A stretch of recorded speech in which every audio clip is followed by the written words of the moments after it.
کہ جو عطیات، جو روپے پیسے، جو دولت دھن ہم نے اور آپ نے آج کی رات میں دے دیے، اس کے بارے میں قرآن کریم نے جو فرمایا وما تقدموا لانفسکم من خیر، جو تم اپنے لیے خیر میں سے، بھلائیوں میں سے آگے بھیج چکے ہو، گویا کہ جو ہم نے اور آپ نے آج کی رات میں دیے یہ آگے بھیجے، ہم نے کل قیامت کے لیے بھیج دیے، دنیا میں صلہ ملے گا، آخرت میں بھی اس کا بدلہ اللہ تبارک و تعالیٰ عطا کرنے والا ہے۔ وما تقدموا لانفسکم من خیر تجدوہ عند اللہ، فرمایا کہ اس سے ملاقات اللہ کے پاس ہوگی، اللہ رب العالمین نیکیوں کی شکل میں ہمیں اور آپ کو عطا کرے گا، اور صرف اسی کے لیے نہیں، جو ہم اور آپ بیٹھ گئے اتنی دیر تک، اس بیٹھنے کا بدلہ بھی وقت کی قربانی اور اپنے نیند کی قربانی دی، چاہتے تو آج کی رات میں جا کر سو رہتے، چاہتے تو اب تک اٹھ کر چلے گئے ہوتے، لیکن ابھی تک بیٹھنے کا مطلب یہ ہے کہ ہمیں بھی نیکیاں پروردگار عالم کے سامنے، ہماری بھی عزت افزائی، ہمارے لیے بھی ایک مقام، ہمارے لیے بھی ایک وقار ہونا چاہیے، جو فرشتے رشک کریں گے الہی، جس کے لیے ہم یہ کہا کرتے تھے کہ یا اللہ تیری تسبیح کے لیے، تیری تحلیل کے لیے، تیرے تکبیر کے لیے ہم کافی ہیں، وہ فرشتے بھی اپنے زبان سے یوں کہیں گے الہی تو نے جو پیدا کیا، تو نے جو انسانوں کی تخلیق کی، وہ تو علام الغیوب ہے، تو ہی بہتر جاننے والا ہے، اور یہ انسان صرف اسی لیے نہیں پیدا کیے گئے کہ بس دنیا میں آئے، کھائے پیے اور یوں ہی زندگی بسر کر لے جائے، اس کے لیے مقصدی حیات، مقصدی زندگی بنایا، فرمایا کہ یہ انسان یہاں آنے کے بعد اپنے نبی کا شہدہ اور نبوت کی پروانے، چراغ کی پروانے بن جاتے، نبی کے دیوانے ہو جاتے، ایک رات کی نہیں ہزاروں رات کی نیند بھی قربان کرنے کو تیار ہو جاتے ہیں، جب ایمان اس بات پہ آ جاتا ہے کہ صحابہ کرام نے ہماری اور آپ کی زندگی کی طرح نہیں بلکہ دنیا کے اندر ایسی زندگی بسر کی جو نمونہ بنا گئے، جس کی مثال قرآن کریم نے یوں دے دیا، فَإِنْ آمَنُوا بِمِثْلِ مَا آمَنْتُمْ بِهِ فَقَدِ اهْتَدَوْا، اللہ رب العالمین کی طرف سے آواز آئی، فرمایا او صحابہ کرام اور میرے پیغمبر کی دیوانوں، جس طرح تم ایمان لائے، جیسی اللہ پہ یقین تیرا آیا، جیسے آخرت پہ یقین تیرا آیا، جیسے اپنی زندگی قربان کر دینے کو تو بھی تیار ہو گئے، قیامت تک آنے والے لوگ اسی طرح کی تیاری کریں گے، اسی طرح کا یقین اللہ پہ رکھیں گے، اسی طرح سے دین میں اپنے آپ کو داخل کریں گے، فَقَدِ اهْتَدَوْا، یہ لوگ ہیں ہدایت یاب ہوں گے۔ اللہ رب العالمین نے گواہی دی کہ یہ لوگ سیدھی راہ پہ چلنے والے بنیں گے۔ وَمَا فَإِن تَوَلَّوْا فَإِنَّمَا هُمْ فِي شِقَاقٍ، اگر یہ لوگ اس راہ سے ہٹ گئے، اگر ان لوگوں نے دائیں بائیں کرنا شروع کر دیے،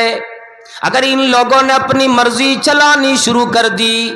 تو پھر یاد رکھ لو کہ دین سے بھٹک جائیں گے، آپسی اختلاف میں پڑیں گے، آپسی جھگڑے لڑائیوں میں پڑیں گے، لیکن اللہ کی راہ، قیامت میں جنت کی راہ انہیں نہ مل سکے گی، وہ جنت والی راہ نہ ملے گی جس کے بارے میں یہ اعلان آتا ہے کہ راہی سنت پر چلا جا، اے سالک بے دھڑک راہی سنت پر چلا جا، اے سالک بے دھڑک، کہ جنت الفردوس کو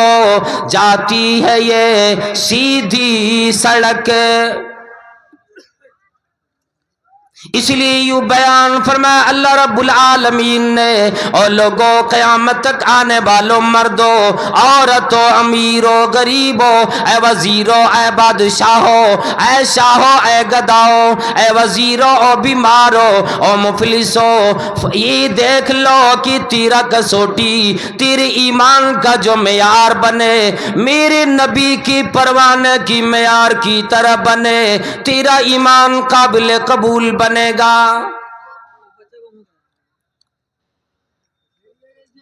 نبی صلی اللہ علیہ وسلم کا زمانہ آیا، بعثت کی بعد آپ صلی اللہ علیہ وسلم مکے میں لوگوں سے اعلان فرمائے، کوہ صفا پہ چڑھ کے تمام لوگوں کو بلایا، اور لوگوں آ جاؤ، قولوا لا الہ الا اللہ تفلحون، اے لوگوں آؤ یہ آواز لگا دو، یہ گواہی دے دو، یہ مان لو کہ اللہ ایک ہے، اللہ کی سوا کوئی معبود نہیں، لا ضد لہ ولا ند لہ ولا مکاظم لہ ولا مدانی لہ،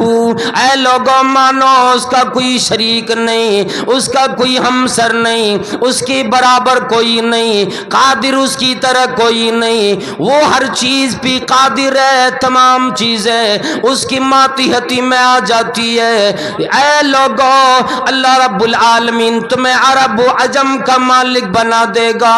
تمہیں دنیا میں کامیابی آخرت میں بھی کامرانی نصیب فرمائے گا۔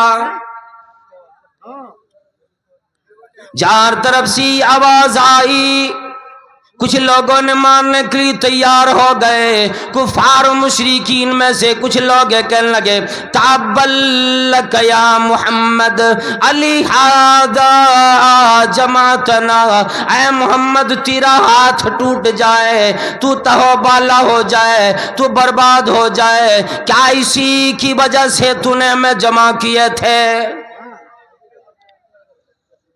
کیا اسی کی آواز دینے کے لیے، یہی منوانے کے لیے، بات بتلانے کے لیے جمع کیے؟ اللہ کے نبی صلی اللہ علیہ وسلم کو گالی پڑی، آپ صلی اللہ علیہ وسلم خاموش رہے، کوئی جواب نہ دیے۔ عرش والے کی طرف سے جواب آ گیا، تبت یدا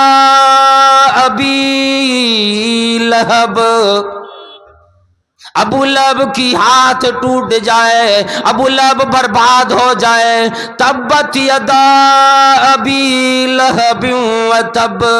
ابو لہب کی ہاتھ ٹوٹے وہ برباد ہو۔ اے محمد کریم صلی اللہ علیہ وسلم بربادی آپ پر نہیں بلکہ آپ کے خلاف لوگوں پہ آئے گی، جو میرے دین کو نہیں مانتا بربادی ایسے لوگوں پہ آئے گی۔ یہ سارے لوگ پھر دیکھتے تھے مکے میں غریب کون ہے، مکے میں کمزور آدمی کون ہے جس پہ ہماری چلے گی، جس پہ میں ظلم کر لیا کروں گا، جس کا سہارا کوئی نہیں، جس کی ہمنوائی کرنے والا کوئی نہیں، جس کی دیکھ بھال کرنے والا کوئی نہیں۔ بلال کو مار پڑی، سمیہ رضی اللہ تعالیٰ عنہ کو شہید کر دیے گئے، دنیا نے دیکھ لیے او لوگوں مکے کی گرم گرم بالوں پہ ریتوں پہ صحابہ کرام کو لٹا لٹا کر اوپر سی گرم چٹانیں رکھ دی جاتی تھی، تکلیف پہ تکلیف دی گئی،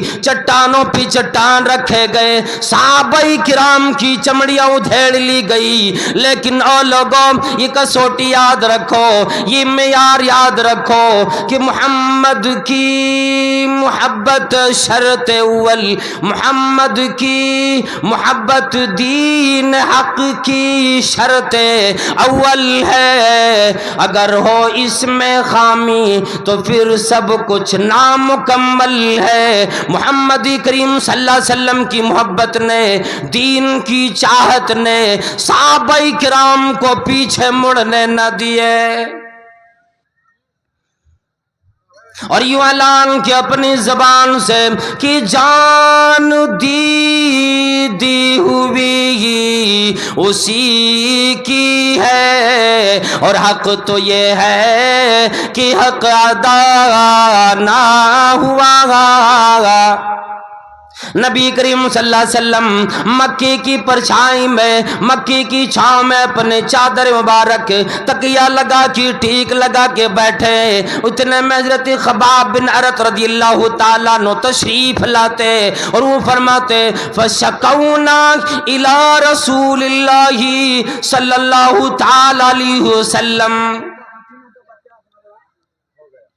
بخاری شریف کی روایت بیان کر رہا ہوں، حضرت خباب بن ارت رضی اللہ تعالیٰ عنہ نے خود اپنا واقعہ بیان فرمایا، میں نے نبی صلی اللہ علیہ وسلم کی سامنے جا کر شکایت رکھی، اور اللہ کے نبی صلی اللہ علیہ وسلم جب سے کلمہ ادا کیے زمانہ دشمن بنا پھر رہا ہے، جب سے کلمہ ادا کیے ابا بات نہیں کرتے، جب سے کلمہ پڑھا ہے ماں کا چہرہ نہیں دیکھا، جب سے کلمہ پڑھا ہے ماں کی چہرے پہ خوشی نہ دیکھی، جب سے کلمہ ادا کیا میرا خاندان پناہ دینے کو تیار نہیں، سارا عرب دشمن بن گیا۔ اللہ کے نبی صلی اللہ علیہ وسلم نے فرمایا اے خباب ابھی بھی کم ہے، سارا زمانہ دشمن بنے، ایمان اگر تی دل میں آ گیا یاد رکھ لو کہ اللہ رب العالمین نے فرما دیا کہ تمہارے دلوں کو میں نے ایمان کے لیے مزین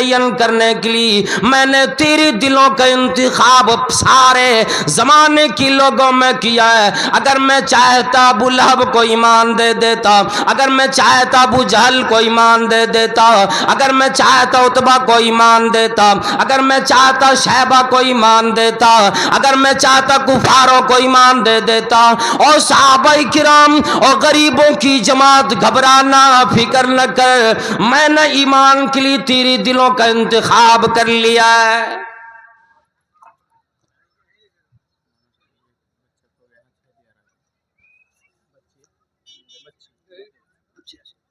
ایک چھوٹی بچی ہتھیا دیارہ کی ہے نا،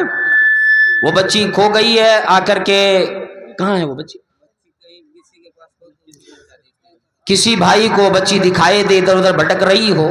ہتھیا دیارہ کی وہ بچی ہے، برائے مہربانی آپ حضرات اس کو اسٹیج تک پہنچا دیں، یہاں سے دکھا کر کے اس بچی کو اس کی گارجن تک پہنچا دیا جائے گا۔ ہتھیا دیارہ کی ایک بچی ہے، کہیں بھٹک گئی ہے، کھو گئی ہے، آپ حضرات سے گزارش ہے اس کو ذرا توجہ دیں، کہیں مل جائے تو آ کر اسٹیج تک پہنچا دیا کریں۔ تو میں یہ بیان کر رہا تھا خباب بن ارت رضی اللہ تعالیٰ عنہ نے، آج کا ہمارا اور آپ کو جو زمانہ آیا نا، ذرا سی بھی تکلیف لگتی نہیں کہ ہماری زبان پہ راتوں دن یہی شکایت کہ پتہ نہیں یہ تکلیف کیوں آئی، یہ مصیبت کیوں آئی، اور ہمارا حال آپ کا حال ہی ہوا کرتا ہے، عشاء کی نماز سے روکنے والا کوئی نہیں، فجر کی نماز سے رکاوٹ ڈالنے والا کوئی نہیں، ظہر کی نماز میں رکاوٹ ڈالنے والا کوئی نہیں، عصر کی نماز میں آزادی سے روکنے والا کوئی نہیں، مغرب کی نماز با جماعت ادا کرنے سے رکاوٹ کوئی نہیں، پھر بھی ہم اور آپ آج نماز سے دور ہو گئے، جس کی بارے میں اللہ رب العالمین نے فرمایا تھا اور لوگوں تکلیف کوئی بھی ہو، مصیبت کوئی بھی ہو، پریشانی کوئی بھی ہو، اپنے سر کو سجدے میں رکھ کر مجھ سے بیان کرو، میں ہی تیری تکلیف کو دور کرنے کے لیے کافی ہوں۔ بتلاؤ امن یجیب المضطر اذا دعاہ، کون ہے جو پریشان حال کی پریشانیوں میں اس کی دعا کو سنتا ہے، اس کی دعا کو سماعت کرتا ہے، اس کی دعا کا جواب دیتا ہے۔ خباب بن ارت رضی اللہ تعالیٰ عنہ مکی میں نبی صلی اللہ علیہ وسلم کے پاس آئے اور شکایت کی، اللہ کے نبی صلی اللہ علیہ وسلم الا تدعو لنا الا تستنصروا سر اللہ لنا، اللہ کے نبی صلی اللہ علیہ وسلم کیا آپ ہمارے لیے دعا نہ کریں گے، کیا اللہ سے مدد نہ مانگیں گے؟ اللہ رب العالمین سے مدد مانگنے کی گزارش صحابہ کرام نے کی۔ خباب بن عرط رضی اللہ تعالی عنہ نے آ کر بیان کیا اللہ کے نبی صلی اللہ علیہ وسلم اللہ سے دعا کریں، ابھی ظلم سہے نہیں جاتے، ابھی تکلیف دیکھی نہیں جاتی، پریشانیوں پہ پریشانیاں راتوں دن آ رہی ہے، اللہ کے نبی صلی اللہ علیہ وسلم دعا کر دیجئے۔ قرآن کریم میں اللہ رب العالمین نے بیان فرمایا افحسبتم ان تدخل الجنہ، کیا تم یہ گمان کر بیٹھے ہو، سوچ بیٹھے ہو کہ تم جنت میں یوں ہی صرف مسلمان کی طرح جی کر، مسلمانوں کا نام رکھ کر، مسلمانوں کی گھر میں اپنی زندگی گزار کر یہ سوچ بیٹھے ہو ان تدخل الجنہ کہ تمہیں جنت مل جائے گی؟ وَلَمَّا يَأْتِكُمْ مَثَلُ الَّذِينَ خَلَوْا مِن قَبْلِكُمْ، حالانکہ تمہاری پاس ویسی تکلیف نہیں آئی، ویسی مصیبت نہیں آئی، ویسی پریشانی نہیں آئی جیسی پریشانی تم سے پہلے کے زمانے میں لوگوں میں آ چکی ہے۔ وَلَمَّا يَأْتِكُمْ مَثَلُ الَّذِينَ خَلَوْا مِن قَبْلِكُمْ،